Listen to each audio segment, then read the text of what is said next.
Cultural evolution is a dangerous child for any species to let loose on its planet. By the time you realize what's happening, the child is a toddler up and causing havoc, and it's too late to put it back. We humans are Earth's Pandoran species. We're the ones who let the second replicator out of its box, and we can't push it back in. We're seeing the consequences all around us now. That, I suggest, is the view that comes out of taking memetics seriously. And it gives us a new way of thinking about not only what's going on our planet, but what might be going on elsewhere in the cosmos. So, first of all, I'd like to say something about memetics and the theory of memes, and secondly, how this might answer questions about who's out there, if indeed anyone is. So, memetics. Memetics is founded on the principle of universal Darwinism. Darwin had this amazing idea. Indeed, some people say it's the best idea anybody ever had. Isn't that a wonderful thought, that there could be such a thing as a best idea anybody ever had? Do you think there could? Someone says no very loudly from over there. Well, I say yes, and if there is, I give the prize to Darwin. Why? Because the idea was so simple, and yet it explains all design in the universe. I would say not just biological design, but all of the design that we think of as human design. It's all just the same thing happening. What did Darwin say? I know you know the idea, natural selection, but let me just paraphrase The Origin of Species, 1859, in a few sentences. What Darwin said was something like this. If you have creatures that vary, and that can't be doubted, I've been to the Galapagos and I've measured the size of the beaks and the size of the turtle shells and so on and so on, and 100 pages later. And if there is a struggle for life such that nearly all of these creatures die, and this can't be doubted, I've read Malthus and I've calculated how long it would take for elephants to cover the whole world if they bred unrestricted and so on and so on, and another 100 pages later. And if the very few that survive pass on to their offspring whatever it was that helped them survive, then those offspring must be better adapted to the circumstances in which all this happened than their parents were. You see the idea? If, then. He had no concept of the idea of an algorithm, but that's what he described in that book. And this is what we now know as the evolutionary algorithm. The principle is you just need those three things: variation, selection, and heredity. And, as Dan Dennett puts it, if you have those, then you must get evolution, or design out of chaos without the aid of mind. There's one word I love on that slide. What do you think my favorite word is? Chaos? No. What? Mind? No. Without. No, not without. You try them all in order. Must. Must. This is what makes it so amazing. You don't need a designer or a plan or foresight or anything else. If there's something that is copied with variation and it's selected, then you must get design appearing out of nowhere. You can't stop it. Must is my favorite word there. Now, what's this to do with memes? Well, the principle here applies to anything that is copied with variation and selection. We're so used to thinking in terms of biology, we think about genes this way. Darwin didn't, of course. He didn't know about genes. He talked mostly about animals and plants, but also about languages evolving and becoming extinct. But the principle of universal Darwinism is that any information that is varied and selected will produce design. And this is what Richard Dawkins was on about in his 1976 bestseller, The Selfish Gene. The information that is copied, he called the replicator. It selfishly copies, not meaning it kind of sits around inside cells going, I want to get copied, but that it will get copied if it can, regardless of the consequences. It doesn't care about the consequences because it can't, because it's just information being copied. And he wanted to get away from everybody thinking all the time about genes, and so he said, is there another replicator out there on the planet? Yes, there is. Look around you. Here will do, in this room. all around us, still clumsily drifting about in its primeval soup of culture, is another replicator.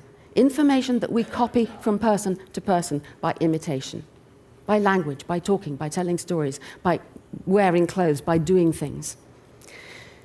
This is information copied with variation and selection. This is design process going on. He wanted a name for the new replicator. So he took the Greek word, meme, which means that which is imitated. Remember that. That's the core definition, that which is imitated, and abbreviated it to meme just because it sounds good and made a good meme, an effective spreading meme. So that's how the idea came about.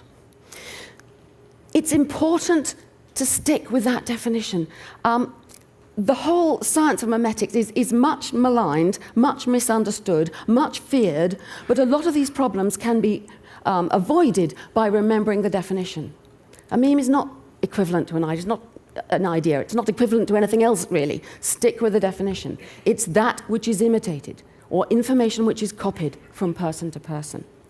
So let's see some memes. You, sir, you've got those glasses hung around your neck in that particularly fetching way. I wonder whether you invented that idea for yourself or copied it from someone else.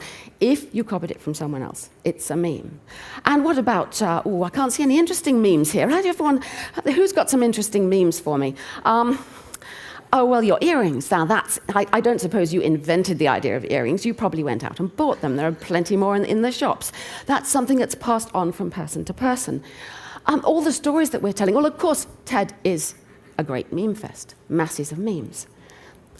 The way to think about memes, though, is to think, why do they spread? They're selfish information. They will get copied if they can. But some of them will be copied because they're good or true or useful or beautiful. Some of them will be copied even though they're not. Some, it's quite hard to tell why.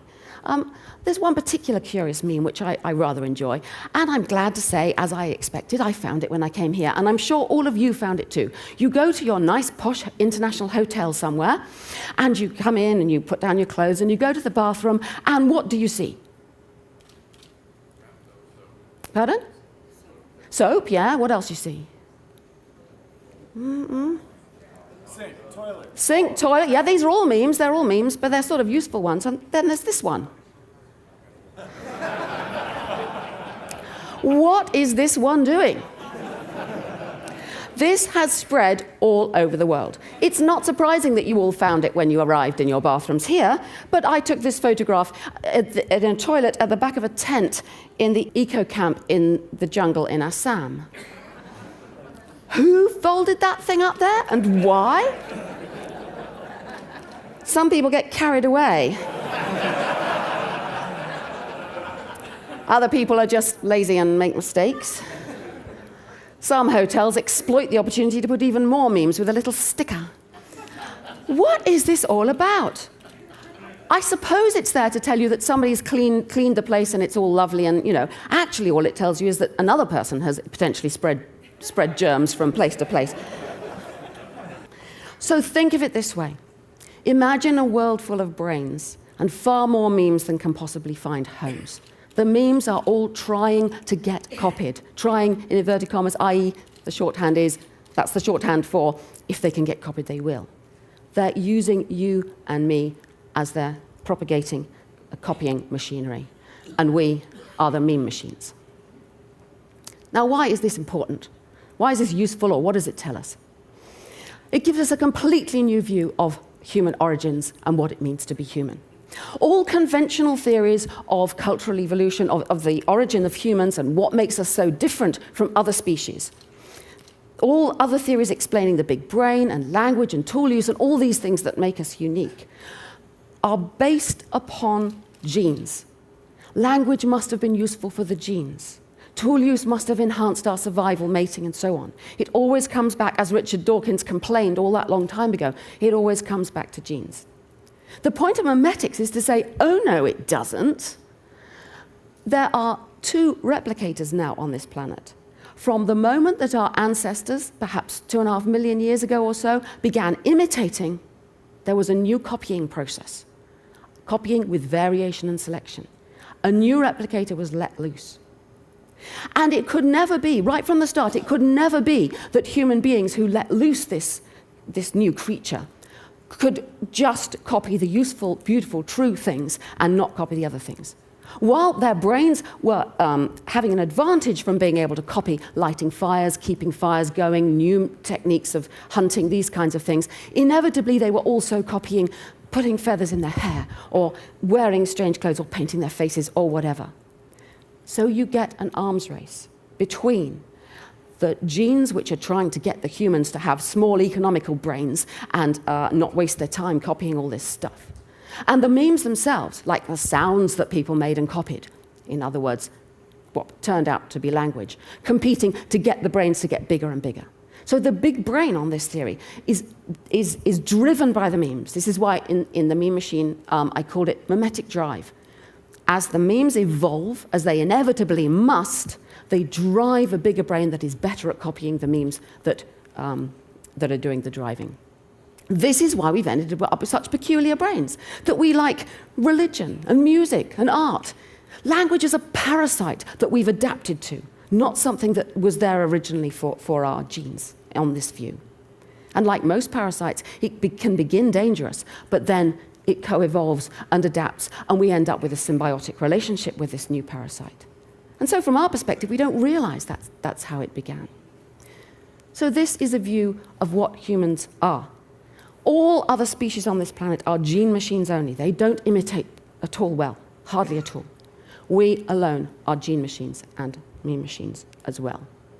The memes took a gene machine and turned it into a meme machine. But that's not all. We have new kind of memes now. I've been wondering for a long time, since I've been thinking about memes a lot, is there a difference between the memes that we copy, the words we speak to each other, the gestures we copy, the human things, and all these technological things around us? I have always, until now, called them all memes. But I think, I do honestly think now we need a new word for technological memes. Let's call them techno-memes or teams. Because the processes are getting different. We began, perhaps 5,000 years ago, with writing. We put the storage of memes out there on a clay tablet. But in order to get true teams and true team machines, you need to get the variation, the selection, and the copying all done outside of humans. And we're getting there. We're at this extraordinary point where we're nearly there, that there are machines like that. And indeed, in the short time I've already been at TED, I see we're even closer than I thought we were before. So actually, now, the teams are forcing our brains to become more like team machines. Our children are growing up very quickly learning to read, learning to use machinery. We're going to have all kinds of implants, drugs that force us to stay awake all the time. We'll think we're choosing these things, but the teams are making us do it. So we're at this cusp now of having a third replicator on our planet. Now, what else is going on out there in the universe? Is there anyone else out there? People have been asking this question for a long time. We've been asking it here at TED already. In 1961, Frank Drake made his famous equation. But I think he concentrated on the wrong things. It's been very productive, that equation. He wanted to estimate N, the number of communicative civilizations out there in our galaxy. And he included in there the rate of star formation, the rate of planets, but crucially, intelligence. I think that's the wrong way to think about it. Intelligence appears all over the place in all kinds of guises. Human intelligence is only one kind of a thing. But what's really important is the replicators you have and the levels of replicators, one feeding on the one before. So I would suggest that we don't think intelligence, we think replicators. And on that basis, I've suggested a different kind of equation, a very simple equation. N, the same thing, the number of communicative civilizations out there we might expect in our galaxy. Just start with the number of planets there are in our galaxy. The fraction of those which get a first replicator. The fraction of those that get the second replicator. The fraction of those that get the third replicator. Because it's only the third replicator that's going to reach out, sending information, sending probes, getting out there and communicating with anywhere else. Okay, so if we take that equation, why haven't we heard from anybody out there? Because every step is dangerous. getting a new replicator is dangerous. You can pull through. We have pulled through, but it's dangerous. Take the first step. As soon as life appeared on this earth, we may take the Gaian view. I loved Peter Ward's talk yesterday. It's not Gaian all the time. Actually, life forms produce things that kill themselves. Well, we did pull through on this planet, but then a long time later, billions of years later, we got the second replicator, the memes. That was dangerous, all right? Think of the big brain. How many mothers do we have here? You know all about big brains. They're dangerous to give birth to, agonizing to give birth to. My cat gave birth to 4 kittens purring all the time. Slightly different. But not only is it painful, it kills lots of babies, it kills lots of mothers, and it's very expensive to produce. The genes are forced into producing all this myelinate, all the fat to myelinate the brain. Do you know, sitting here, your brain is using about 20% of your body's energy output for 2% of your body weight. It's a really expensive organ to run. Why? Because it's producing the memes. Now, it could have killed us off. It could have killed us off, and maybe it nearly did. You see, we don't know. But maybe it nearly did. Has it been tried before? What about all those other species? Louise Leakey talked yesterday about how we're the only one in this branch left. What happened to the others? Could it be that this experiment in imitation, this experiment in a second replicator, is dangerous enough to kill people off? Well, we did pull through, and we adapted. But now we're hitting, as I've just described, we're hitting the third replicator point. And this is even more dangerous. Well, it's dangerous again. Why? Because the teams are selfish replicators and they don't care about us or our planet or anything else. They're just information. Why would they? They are using us to suck up the planet's resources to produce more computers and more of all these amazing things we're hearing about here at TED. Don't think, oh, we created the internet for our own benefit. That's how it seems to us. Think teams spreading because they must. We are the old machines. Now, are we going to pull through? What's going to happen? What does it mean to pull through? Well, there are kind of 2 ways of pulling through. One that is obviously happening all around us now is that the teams turn us into team machines with these implants, with the drugs, with us merging with the technology. And why would they do that? Because we are self-replicating. We have babies. We make new ones. And so it's convenient to piggyback on us, because we're not yet at the stage on this planet where the other option is viable, although it's closer. I heard this morning it's closer than I thought it was, where the team machines themselves will replicate themselves. That way, it wouldn't matter if the planet's climate was utterly destabilized and it was no longer possible for humans to live here, because those team machines they wouldn't need. They're not squishy, wet, oxygen-breathing, warmth-requiring creatures. They could carry on without us. So those are the 2 possibilities. The second, I don't think we're that close. It's coming, but we're not there yet. The first, it's coming too. But the damage that is already being done to the planet is showing us how dangerous the third point is. That third danger point, getting the third replicator. And will we get through this third danger point, like we got through the second and like we got through the first? Maybe we will.